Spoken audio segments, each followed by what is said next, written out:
اردو افسانے کی سلطنت کے معمار کہلانے والے غلام عباس نے اگرچہ متحدہ ہندوستان میں آنکھ کھولی، لیکن امرتسر، دلی، کراچی یا لندن کی بجائے انہیں لاہور شہر سے خاص محبت تھی، جس کی جھلک ان کی تحریروں میں جا بجا نظر آتی ہے۔ غلام عباس کی ادبی عظمت کے تو سبھی قائل ہیں، لیکن ان کا لاہور سے عشق کسی سے ڈھکا چھپا نہیں۔ ایک شہر کسی کو ادیب کیسے بناتا ہے، اس کے ادبی ذوق کی بنیادیں کیسے استوار کرتا ہے، اس کی خفیہ صلاحیتیں بیدار کر کے انہیں کیسے صیقل کرتا ہے، اسے ادبی ریاضت کے لیے سازگار ماحول کیسے فراہم کرتا ہے، ان سب سوالوں کا جواب غلام عباس کے لاہور میں گزرے ماہ و سال کے احوال سے مل سکتا ہے۔ اس کے علاوہ غلام عباس کے مشہور افسانے اوور کوٹ اور مال روڈ اور ناولٹ سے ان کی شہر لاہور سے محبت خوب جھلکتی ہے۔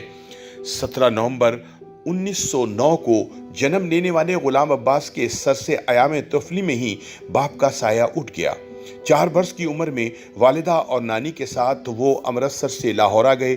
والدہ کو پڑھنے کا شوق تھا، جو بیٹے کو بھی منتقل ہوا۔ بچپن میں کلاسیکی ادب پڑھنے کی چاٹ لگ گئی۔ 15-16 برس کی عمر تک آتے آتے بہت سا ادب پڑھ لیا۔ مطالعے کے ساتھ ساتھ لکھنے کا سلسلہ بھی شروع ہو گیا۔ اسکول کی تعلیم 9ویں جماعت میں چھوڑنی پڑی۔ ریلوے کے مال گودام میں 30 روپے تنخواہ پر مارکر کی نوکری مل گئی، جس میں بوریوں پر نمبر درج کرنے ہوتے تھے۔ اس کام سے جلد ہی جی اوب گیا۔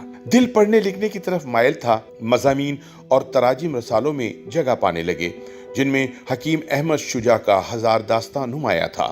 اس میں 1925 میں ٹالسٹائی کی کہانی دی لانگ ایگزائل کے ترجمے سے ادبی زندگی کا باقاعدہ آغاز ہوا۔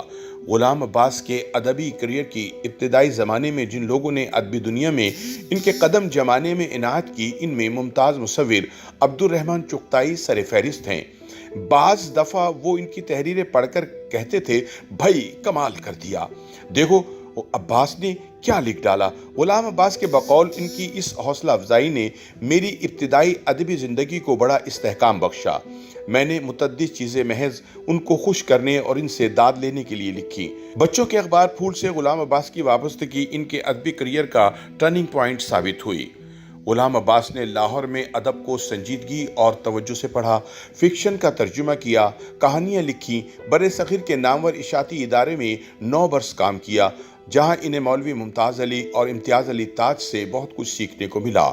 1920 کی دہائی کے وسط میں لاہور میں نیاز مندان لاہور کے نام سے ایک ادبی حلقہ قائم ہوا، جس میں ایم ڈی تاثیر، امتیاز علی تاج، عبدالمجید سالک، چراغ حسن حسرت، عبدالرحمن چغتائی، پطرس بخاری، مجید ملک اور دیگر شامل تھے۔ اس ادارے نے لاہور کی ادبی فضا کو منور کر دیا۔ غلام عباس اس حلقے کے اراکین سے جونیئر تھے، لیکن اپنی ادبی لیاقت کی بنا پر ان کی نہ صرف نیاز مندان لاہور کی مجلسوں میں رسائی ممکن ہوئی، بلکہ اس کے وابستگان سے محبت اور احترام کا وہ رشتہ استوار ہوا جو عمر بھر کے تعلق میں تبدیل ہو گیا۔ 1938 میں غلام عباس دہلی چلے گئے، جہاں وہ آل انڈیا ریڈیو کے جریدے آواز کے ایڈیٹر بن گئے۔ یہی وہ زمانہ تھا جب انہوں نے اپنا شاہکار افسانہ آنندی تحریر کیا، جس پر بھارتی ہدایت کار شیام بینگل نے فلم منڈی بنائی۔ 1948 میں غلام عباس کا پہلا افسانوی مجموعہ آنندی شائع ہوا۔ اس مجموعے میں ان کا ایک اور یادگار افسانہ حمام میں بھی شامل ہے۔ اس سے یہ حقیقت منکشف ہوئی کہ غلام عباس کو طویل مختصر افسانے لکھنے پر بھی مہارت تھی۔